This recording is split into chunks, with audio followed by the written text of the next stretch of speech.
네, 오늘 말씀을 함께 보겠습니다. 프랑스의 그림책 작가인 그림책 작가입니다. 클로드 퐁티라고 하는 사람이 있습니다. 이분이신데요, 벌써 할아버지가 됐죠. 그는 1986년 데뷔한 이래 40년간이나 무려 80여 권에 달하는 그림책을, 우리 어린이들이 보는 그림책을 폈습니다.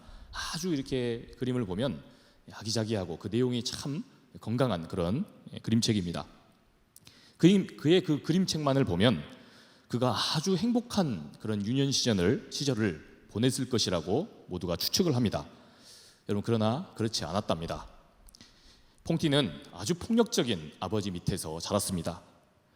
그리고 어머니가 좀 이런 가정이라면 어머니가 따뜻하게 좀 아이를 감쌌으면 좋았을 텐데, 어머니조차도 굉장한 우월감에 사로잡혀서 아이를 호되게 몰아세우고 혼내고 그런 데서 자랐다는 겁니다.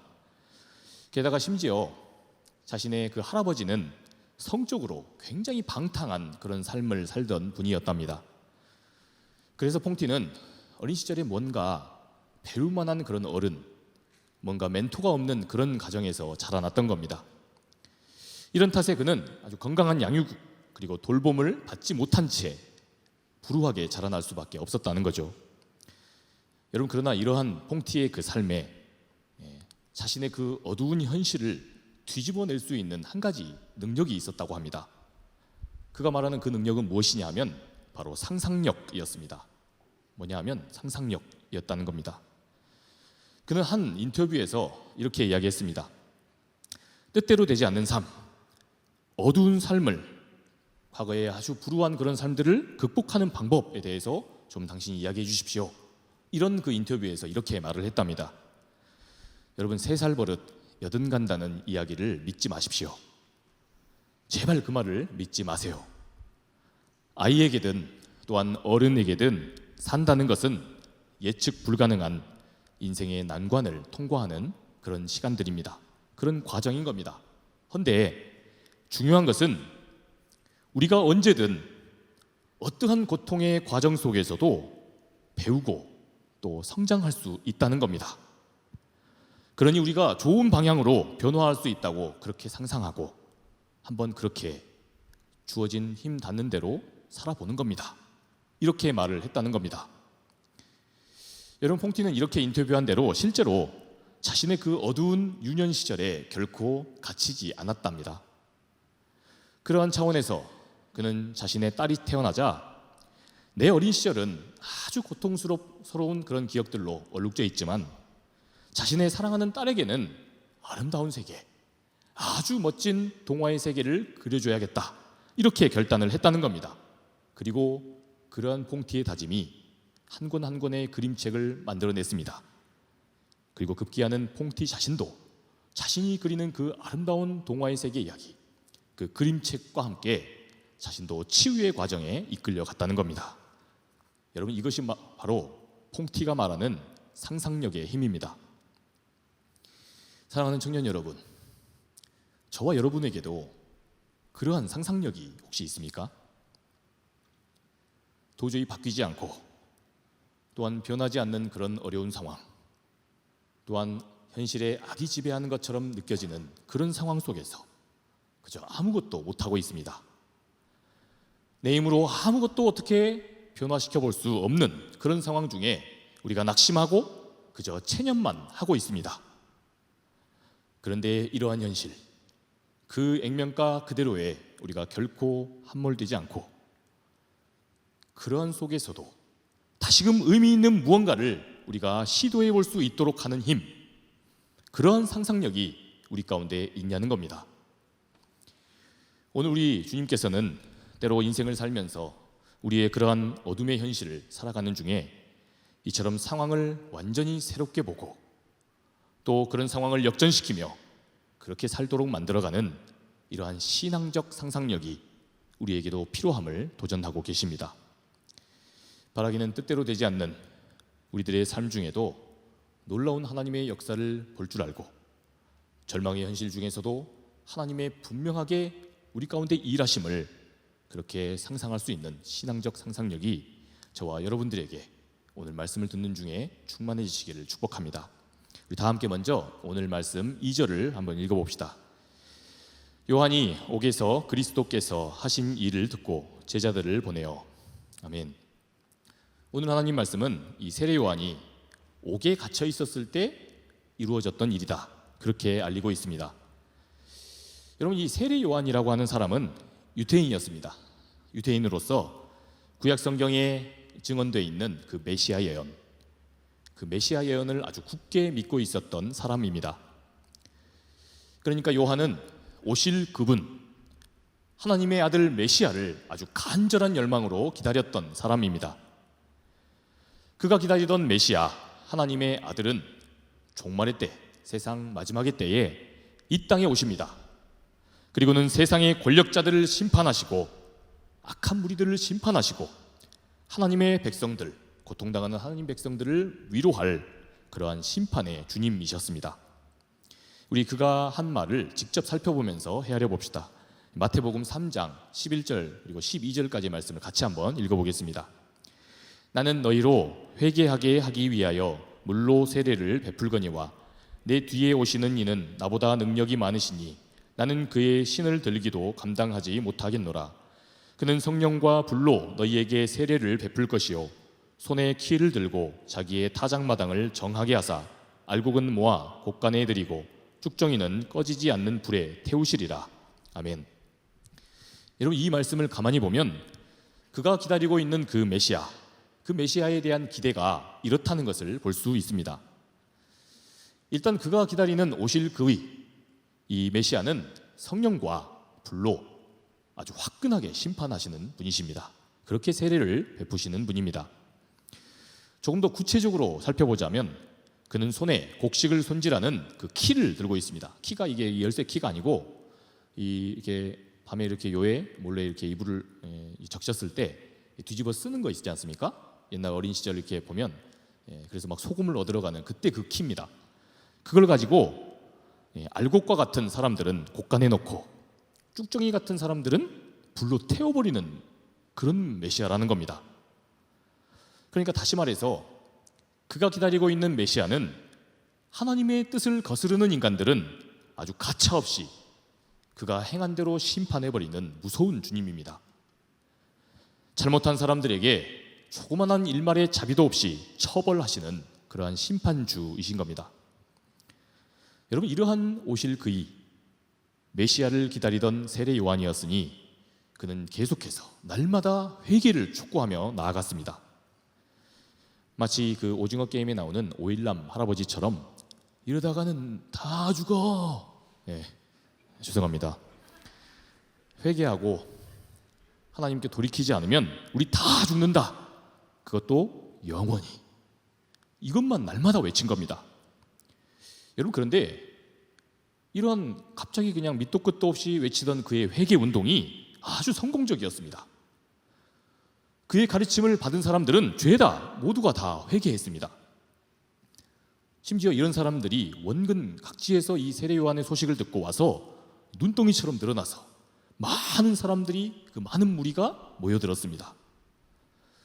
이러한 그 세례 요한의 동향을 아주 예민하게 주시하던 사람이 있었습니다. 바로 그가 헤롯 왕이었습니다. 그는 종교적인 관심이 있어서 그렇게 했던 게 아니었습니다. 그저 세례 요한을 따르는 무리가 늘어났습니다. 그러니까 뭐가 걱정된 겁니까? 그를 따르던 사람들이 혹시 반란을 일으키거나 소요를 일으켜서 자신에게 반역하고 들까봐, 그래서 자신의 권력이 위태로울까봐 그랬던 겁니다. 여러분, 그런데 이런 헤롯에게 아주 좋은 명분이 하나 생겼습니다. 당시에 헤롯 왕은 아주 여성 편력이 아주 어마어마했답니다. 많은 여인들을 부인으로 데리고 있는 것도 모자라서 심지어 유대인들이 아주 중요하게 여기는 율법을 어기면서 불륜을 계속해서 저지른 겁니다. 심지어 그 불륜의 대상 중에는 누구도 있었느냐 하면 자신의 실제 동생이었던 헤롯 필립 왕의 그 아내, 자기 동생의 아내를 심지어 그렇게 자기 아내로 삼기도 했던 겁니다. 여러분, 그러니 하나님의 나라와 그 하나님의 통치와 공의를 이야기했던 세례 요한이 이를 가만히 뒀을 리가 없습니다. 이것을 두고 헤롯은 아주 신랄하게 계속해서 비판을 했습니다. 그러자 이것이 명분이 돼서 이것으로 내가 요한을 구속해야겠다. 그래서 눈의 가시였던 요한을 지금 옥에다가 가둔 겁니다. 여러분, 지금 세례 요한이라는 사람은 그래서 이렇게 감옥에 갇힌 중에 지금 예수님에 대한 소식을 들었던 겁니다. 그리고는 이 예수님에 대한 그런 자신의 어떤 갑자기 의문이 들어서 그 의문을 풀고자 자기의 제자들을 예수님에게 보냈다는 겁니다. 이 예수님에 대해서 세례 요한이 지금 확인코자 했던 것은 바로 이것이었습니다. 우리 오늘 말씀 2절과 3절을 다시 한번 읽어보겠습니다. 요한이 옥에서 그리스도께서 하신 일을 듣고 제자들을 보내어 예수께 여짜오되 오실 그이가 당신이오니이까 우리가 다른 일을 기다리오리이까. 아멘.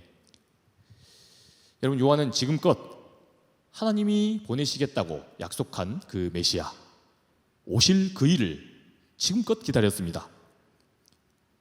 악하고 불의한 이 세상의 그 권세자들, 힘이 있는 또 능력이 있는 그 능력으로 다른 사람들을 함부로 하는 그 악한 사람들을 죄다 심판하실 그 메시아를, 그 오실 그이를 기다렸던 겁니다. 악하고 불의한 이 세상 다 뒤집어 엎어버리고 모든 걸 심판하실 그분을 기다렸다는 겁니다. 그런데 그런 세례 요한이 혹시 지금 자기가 듣고 있는 그 소문의 주인공인 예수님이 자기가 그토록 기다려왔던, 자기 민족들이 그토록 기다려왔던 그 오실 그이 메시아가 혹시 아닌가, 이런 의문이 들었다는 겁니다. 그러자 여기에 대해서 우리 예수님은 그 요한에 찾아온 제자들에게 뭐라고 이야기하십니까? 우리 4절과 5절 말씀도 같이 보겠습니다. 예수께서 대답하여 이르시되 너희가 가서 듣고 보는 것을 요한에게 알리되 맹인이 보며 못 걷는 사람이 걸으며 나병 환자가 깨끗함을 받으며 못 듣는 자가 들으며 죽은 자가 살아나며 가난한 자에게 복음이 전파된다 하라. 아멘. 예수님이 이렇게 말씀하셨습니다. 여러분, 그런데 우리가 이 말씀을 보면요, 예수님은 정말 아주 일관성이 있게 우리로 하여금 늘 깊이 생각하게 하십니다. 아니, 그냥 좀 쉽게 나다, 그래, 그게 바로 나다, 내가 곧 메시아다, 이렇게 아주 깔끔하게 알려주시면 정말 좋을 일입니다. 그런데 지금 오늘 이 말씀을 보면 그게 맞다는 건지 도대체 아니라는 건지 주님은 정말 애매하게 또 말씀을 하십니다. 여러분, 그런데 결과적으로 알고 보면요, 주님이 이렇게 답변하신 이유가 있었습니다. 주님은 지금 세례 요한이 무슨 이유로 또한 어떤 의중으로 예수님께 이렇게 질문을 했는지 정확하게 간파하신 겁니다. 세례 요한이 지금 뭘 궁금해하는 건지, 자기가 지금 메시아라는 것을 어떤 의미에서 질문한 건지 정확히 안 겁니다. 여러분, 그래서 예수님은 정확한 답변을 위해 이렇게 아리송하게 답변을 했다는 겁니다. 그게 무슨 의미인지를 한번 살펴보겠습니다. 여러분, 아까 이 세례 요한이 기다리던 그 메시아, 세례 요한이 그토록 간절하게 기다리던 오실 그이는 어떤 분이셨습니까? 가라지 같은 사람들, 주님의 말씀을 거스르는 악한 사람들, 자기 힘만 믿고 약한 사람들에게 함부로 하는 그런 사람들을 당장 심판하시는 심판주입니다. 나쁜 짓을 일삼으며 누군가를 괴롭게 하고 고통스럽게 하면서 하나님 마음을 아프게 하는 사람, 이런 사람들에게 일말의 자비가 없이 아주 가차없이 심판하시는 무서운 심판의 주님이었던 겁니다. 요한은 이런 메시아상을 갖고 있었기 때문에 강력한 회개를 촉구했던 겁니다. 돌이켜야 한다. 여러분, 그렇다면 이 세례 요한은 대체 어떤 근거에서 이러한 심판하시는 주님 그 메시아상을 가졌던 걸까요? 우리 구약성경인 이사야 32장 1절 그리고 34장 1절과 2절 또 35장 4절을 많기 때문에 제가 빠르게 읽겠습니다. 함께 여러분들은 눈으로도 보시면 되겠습니다. 보라, 장차 한 왕이 공의로 통치할 것이요 방백들이 정의로 다스릴 것이며, 여기서 지금 왕이 메시아를 가리키는 겁니다. 34절 4장 1절입니다. 열국이여 너희는 나와 들을지어다, 민족이여 귀를 기울일지어다. 땅과 땅에 충만한 것, 세계와 세계에서 나는 모든 것들이여 들을지어다. 대저 여호와께서 열방을 향하여 진노하시며 그들의 만군을 향하여 분내사 그들을 진멸하시며 살육당하게 하셨은즉. 여러분, 이 역시 구약의 이사야의 그 메시아가 오실 때 메시아를 통해 하나님이 무슨 일을 하시는지 예언하는 그 예언의 말씀입니다. 마지막으로 35장 4절입니다. 겁내는 자들에게 이르기를 굳세어라, 두려워하지 말라. 보라, 너희 하나님이 오사 보복하시며 갚아주실 것이라. 하나님이 오사 너희를 구원하시리라 하라. 아멘. 여러분, 그러니까 요한은 바로 이러한 그 구약의 예언의 말씀, 이 예언의 말씀을 통해 메시아 오실 그이에 대한 그 상을 그렸던 겁니다. 요한은 이러한 말씀을 근거로 심판하실 그 주님만을 기다리고 있었던 겁니다. 여러분, 세례 요한이 볼 때 이 이사야의 예언의 말씀은 바로 자기 시대에도 여전히 유효했습니다. 이사야의 말씀이 기록되던 당시 그 세계는 바벨론이 이 이스라엘 사회, 유대 사회를 장악했습니다. 이들을 압제한 겁니다. 이 속에서 유대인들은 바벨론 사람들에게 날마다 고된 노동에 시달리며 그렇게 정복당해서 절망하고 낙심하며 살았습니다. 여러분, 그런데 한편으로 이 세례 요한의 시기는 어땠습니까? 압제자들만 이 바벨로니아 사람들과 로마로 바뀌었지, 여전히 세상은 악한 사람들, 악하면서도 힘이 강력한 사람들이 건재했습니다. 이 나쁜 녀석들은 그대로였던 겁니다. 이 사람들은 힘이 좀 있고 자기 지위가 높다고 해서 늘 약한 사람들을 함부로 하고 또 무시하고 자기보다 못하다고 여겨지면 깔봤습니다. 이들은 함께하는 사람들의 그 인간적인 상황과 형편은 전혀 돌아볼 생각이 없었습니다. 그저 자기 살 궁리만을 날마다 고민하며 이 사람을 어떻게 이용해서 내 입속을 채워볼까, 이것만을 계속 고민했던 겁니다. 이런 사람들로 인해서 다수의 많은 백성들은 늘 삶이 고단하고 자기 자유를 빼앗긴 채 낙심하며 살았던 겁니다. 여러분, 그런데 우리 시대는 어떻습니까? 세례 요한의 시기로부터도 2000년이 지난 우리 시대는 이제 좀 발전도 하고 또 인간성이 좀 성숙도 해서 그렇게 달라졌다는 겁니다. 여러분, 그렇지 않다는 것을 우리가 날마다 다시 세상 속에 나아가서 경험하고 있지 않습니까? 이런 세상 속에서 종종 우리도 이 세례 요한과 같이 상상합니다. 하나님이 이 말도 안 되는 이 세상, 이러한 현실을 좀 한 방에 좀 깔끔하게 심판해 주시기를 우리도 세례 요한처럼 기대합니다. 세상 불의한 이 사람들, 나쁜 사람들을 지금 당장이라도 심판주가 오셔서 이 사람들 다 쓸어버리기를 우리도 그런 분노로 때로 하나님의 역사하심을 기다립니다.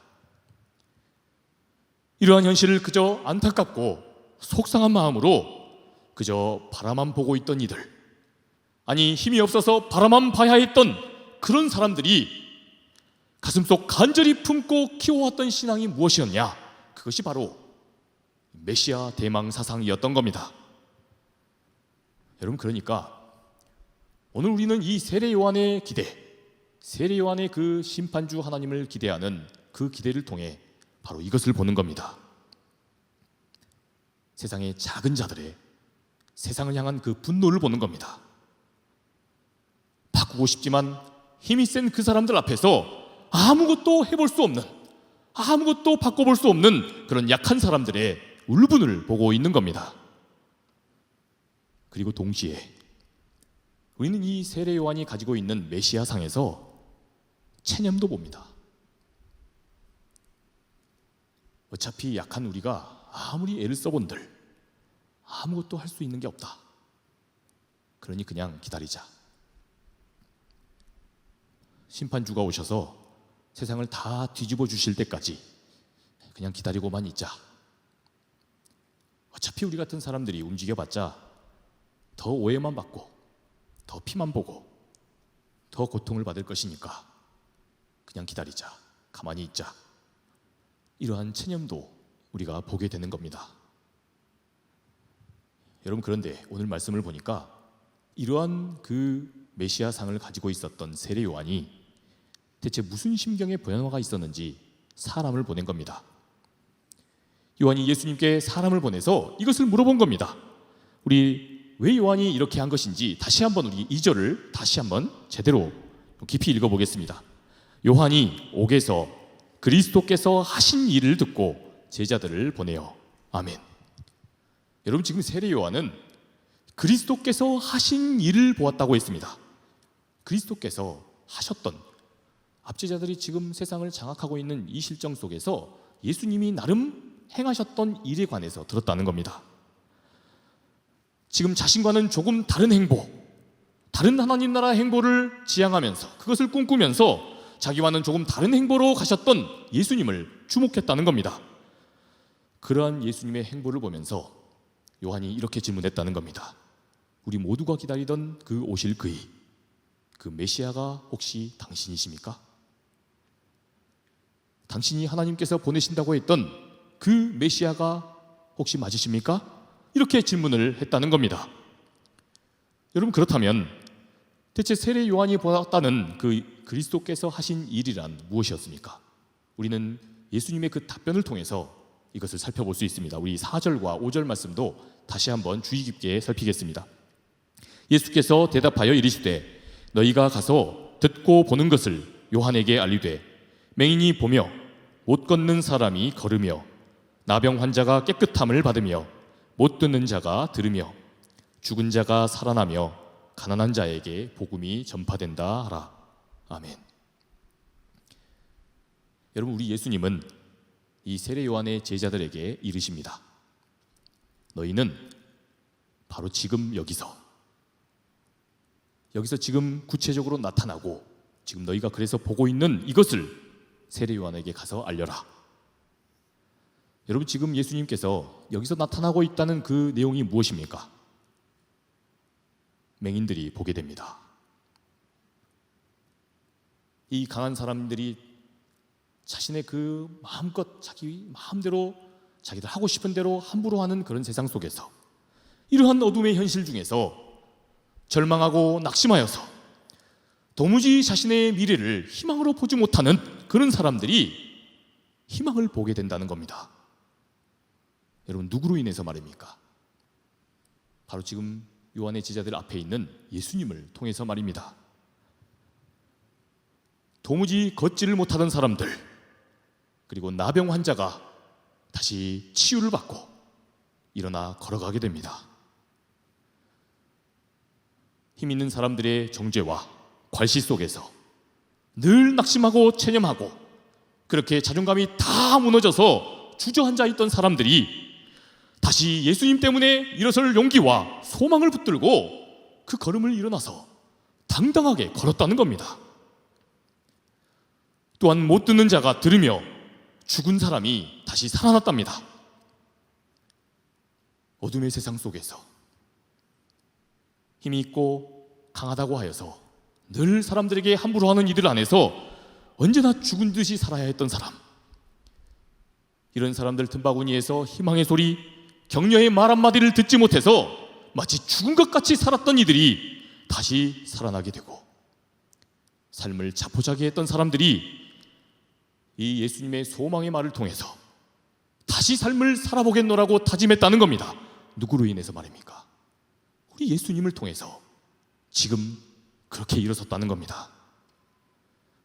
여러분, 그렇다면 도대체 예수님은 똑같은 절망적인 그런 상황 속에서 어떻게 세례 요한과 다르게 그냥 기다리자, 아무것도 우리가 할 수 있는 게 없으니까 그냥 기다리고만 있자, 그렇게 하신 게 아니라 어떻게 예수님은 이러한 역사를 이루어내신 겁니까? 바로 신앙적 상상력 때문이었습니다. 주어진 어둠의 현실을 전혀 새롭게 읽어낼 수 있는 그런 새로운 능력, 이 신앙적 상상력 때문이었습니다. 세상에 악한 사람들이 그대로 있고 힘 있는 그런 사람들이 여전히 횡포를 부리는 그런 상황이지만, 이런 형국을 우리 힘없는 사람들이 어찌할 수 없는 노릇이지만, 그래서 지금 우리가 할 수 있는 것이 아무것도 없는 것처럼 보이는 실정이지만, 그래도 여전히 내가 의미 있게 시도해 볼 수 있는 것이 있다. 그래도 여전히 내가 의미 있게, 뭔가 가치 있게, 뭔가 누군가에게 도전이 될 만하게 해볼 수 있는 일이 있다. 이것을 보게 만드는 신앙적 상상력 때문이었습니다. 그리고 그것을 행할 수 있게 하는 그 신앙력 상상력 때문이었습니다. 여러분, 세례 요한과 그 제자들은 어떠했습니까? 이들은 심판하실 메시아를 그저 막연하게 기다리기만 했습니다. 그냥 분노와 울분만을 가지고 참고 가만히 있기만 했습니다. 어차피 우리가 나서봤자 얻어 터지고 피만 보고 오해만 받고 더 고통에 빠질 수 있으니까 그저 막연하게 기다리면 된다고 생각했던 겁니다. 하나님 나라가 그런 방식으로 이루어진다고 생각했던 겁니다. 메시아가 그렇게 역사한다고 믿었다는 겁니다. 여러분, 그러나 우리 주님 예수님은 현실을 다르게 보고 계셨습니다. 하나님이 지금 당장에 내 마음이 아주 속 시원하게 내 눈앞에 있는 악한 사람들을 당장 심판하여 주시지 않는다 할지라도 결코 절망하지 않고 우리 하나님의 사람들이 여전히 마땅히 해야 할 일이 있다고 보신 겁니다. 이 예수님의 신앙을 아주 잘 이해할 수 있게 해주는 사자성어 용어가 하나 있습니다. 자막을 한번 보시면 이 줄탁동시라고 하는 이 사자성어입니다. 이 말은 어떤 일이나 어떤 현상이 일어날 때 이것이 동시에 어떤 것이 일어나는 어떤 일이 한 가지 원인이 돼서 일어나는 게 아니라 두 가지 내용이 같이 합쳐져서 이것이 원인이 되어서 일어나는 그 현상, 그런 것을 표현할 때 쓰는 말입니다. 이것을 아주 쉬운 예로 병아리 한 마리가 알을 깨고 나오고 있습니다. 힘겹게 이 세상을 향해서 이 생명이 탄생합니다. 그런데 지금 밖에서 이 엄마 닭인 이 암탉이 보고 있는 겁니다. 그래서 이 병아리가 참 자기 의지로 막 알을 깨고 나오는 것이 너무 힘겹고 어려워서 암탉이 어떻게 합니까? 지금 안쪽에서 알을 깨고 나오는 그 병아리와 함께 암탉은 밖에서 이 병아리가 쉽게 알을 깨고 나올 수 있도록 밖에서 쪼아줬던 겁니다. 여러분, 그러니까 이렇게 되면 한 생명의 놀라운 탄생이 병아리의 의지와 동시에 암탉의 도움으로 그렇게 이루어지는 겁니다. 이 두 가지가 동시에 작용하면서 이루어지는 겁니다. 여러분, 하나님의 나라도 마찬가지입니다. 주님이 너희가 가서 지금 보고 지금 너희들 눈앞에서 펼쳐지고 있는 이 일을 가서 세례 요한에게 알려라. 그러면 세례 요한이 무슨 뜻인지 알 거다. 하나님이 그저 심판하실 것을 기다리기만 할 것이 아니다. 하나님이 이 땅에 당신의 그 메시아를 보내심의 역사는 줄탁 동시에 그 역사로 이루어진다는 겁니다. 그러니까 지금 당장 달라지지 않는 이 땅의 현실, 악한 이들을 작은 우리의 힘으로, 미약한 우리의 그 힘으로 도무지 어찌해 볼 수 없다고 해서 그냥 체념만 하고 있을 게 아니라, 그냥 주저만 앉아 있을 것이 아니라 우리가 한번 해야 할 일을 찾아보자, 여전히 우리가 할 수 있는 일을 찾아보자 하셨던 겁니다. 요한이 그랬던 것처럼 그냥 현실에 분노하기만 하며 막연한 하나님의 심판을 기다리고만 있지 말고 우리가 한번 해볼 수 있는 일을 찾아보자는 겁니다. 이 속에서 상처를 받고 여기에 마음이 찢기고 삶이 무너진 사람들을 우리가 도울 길은 뭔가 있지 않겠냐는 겁니다. 우리가 이 거대한 악과는 비록 싸울 수 없을지라도 이 속에서 상처를 받은 사람들은 우리가 한번 우리의 방법으로도 위로해 볼 수 있지 않느냐는 겁니다. 여러분, 그렇게 할 때에 우리 하나님께서 어떻게 임하신다는 겁니까? 줄탁 동시에 그 원리로 역사하신다는 겁니다.